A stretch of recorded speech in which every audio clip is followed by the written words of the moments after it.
In a landscape populated by bald space marines, helmeted heroes, and military mavericks, 2007's Journey Under the Sea with a blank slate named Jack was a refreshing shock to the system. An impressive setting, an uncanny atmosphere, and a humdinger of a dilemma with what to do with these creepy little girls put Bioshock on the short list of the year's best. 3 years later, we once again return to Rapture. Has it fell to rust, or is this series airtight?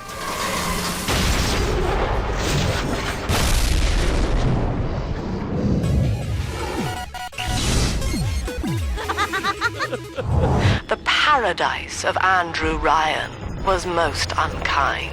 For the uninitiated, Rapture is a corrupt dystopia founded in the 40s below sea level that turned fully psychotic with civil war and mass hysteria, mostly thanks to its citizens splicing their genes to gain unique powers called plasmids. 10 years after the first game, Rapture is still slinking towards Bedlam under the watchful eye of Dr. Lamb, whose madcap ideals consist of patchwork communism with a messiah complex. No less mystic than the crucifixes you seize and burn. Subtle shades of political and psychological intrigue are found in various audio diaries and from the mouths of the few non-deranged souls that remain. You see, this is why I must fight Sophia Lamb. You take on the role of Delta, the original Big Daddy. The world is complicated, but your task is not. Find your long-lost little sister and get the hell out of Rapture before Lamb's flock renders you a dead daddy. Daddy was sleeping for such a long time, and Eleanor has missed you. Find her and you'll be all better. This is a game you play for atmosphere, and the emotional tethers will keep you in tow even when the backstory turns brackish, with Lamb's revelations amounting to vague evils, an oft-putting travel companion, and plenty of fan-pandering cameos. The name of your little one is Eleanor Lamb. Regardless, the story is strong, with hard choices that affect the outcome.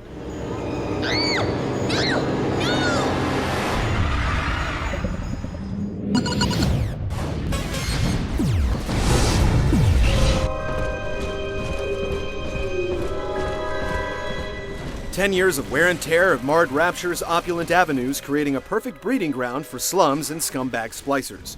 Bioshock 2 successfully lifts and streamlines the crown of its predecessor, its location, but insets some cubic zirconia as well. You explore and scavenge derelict environments, rescue little sisters, hack vending machines, and put the drill to anyone who stands in your way while completing the main objectives that unlock the next area. What's different this time around is that you're on a forward linear path, which kills the illusion of a cohesive city. Don't miss a little sis or a weapons upgrade booth, or it's gone for good. Since you control a death-dealing drill dozer, combat has been elevated, with cerebral activities playing second fiddle. Though a mystery room or two will have you scratching your head. Gather the family!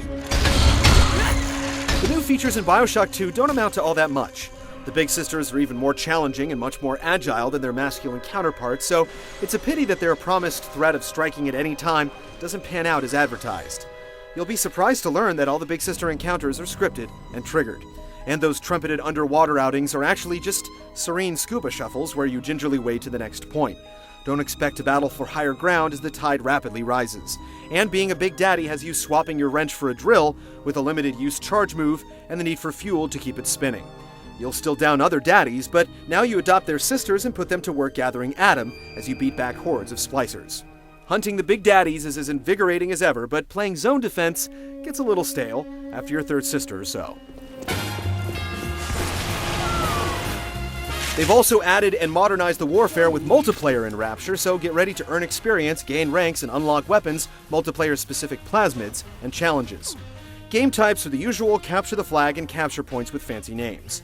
Things are a little more chaotic than normal, with 5-on-5 teams slinging flame, ice, insects, and electricity, all while keeping an eye out for the ultimate power-up, the Big Daddy suit.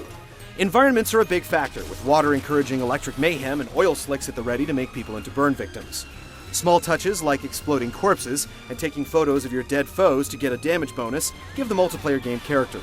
Too bad small ammo clips and large health bars can lead to prolonged shootouts. Overall, it's an interesting bonus to mess around with, though there's probably not enough after the novelty runs out to compel you to reach max level. Some truly great moments that we won't give away punctuate the repetition, and the endgame really picks up steam. Too bad it hits its stride when it's crossing the finish line, though multiple endings may encourage you to kickstart your underwater adventures anew.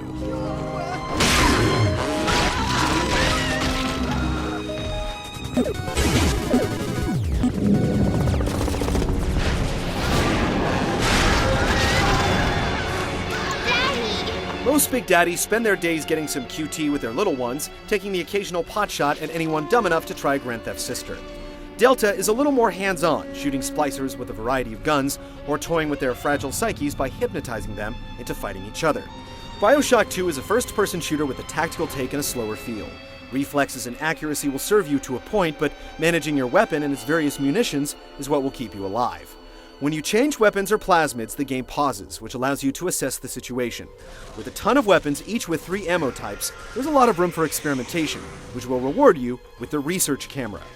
It allows you to film enemies as you battle them to discover clues to their weaknesses, as well as other bonuses, and the process is expedited by switching up your approach.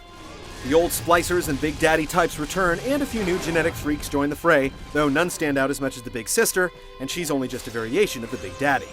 Fortunately, the teleporting and leaping splicers are still formidable and fun to fight, and maintaining your non-regenerating health adds another terse tactical layer. The old plumbing hacking minigame is gone, replaced with a new real-time challenge that you can even attempt while in the midst of a firefight. It's a definite improvement. Ammo, cash, and supplies are hidden everywhere, making looting a blast, though you can get by just scavenging the dead and hitting up the vending machines as well. The interplay between the combat, quick tactics, and the scavenging that feeds your guns and plasmid powers is great. Hacking a turret or a security camera is no longer a chore, and the extra help can make a difference when Delta goes to ambush a Big Daddy or brace for a Big Sister assault. The systems work well with a lot of variety and growth without feeling too cumbersome. Bioshock 2 is a thinker's FPS, and it stands out for this reason. Just be careful not to spam the medkits.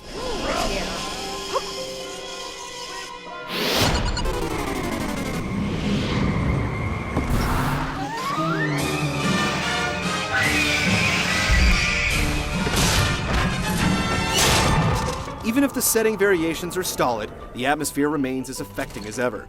Rapture is the dystopia of the deep. Art direction and voice acting meet the high bar of the first game, making this a place you can't help but inhabit, even as you try to escape.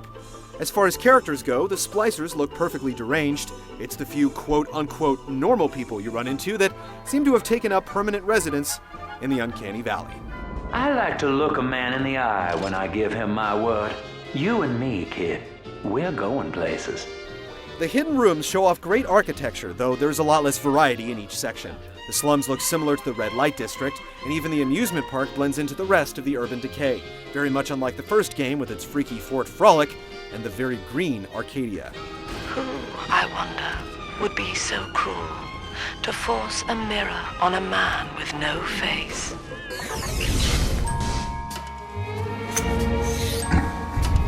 There's a certain straight-to-DVD feel with this sequel, which constantly evokes the original without ever eclipsing it. But perhaps it's callous to stack it up too harshly against its brilliant predecessor. Bioshock 2 houses great combat, an entertaining multiplayer game, some truly standout set pieces, and a story you'll want to see through to the end.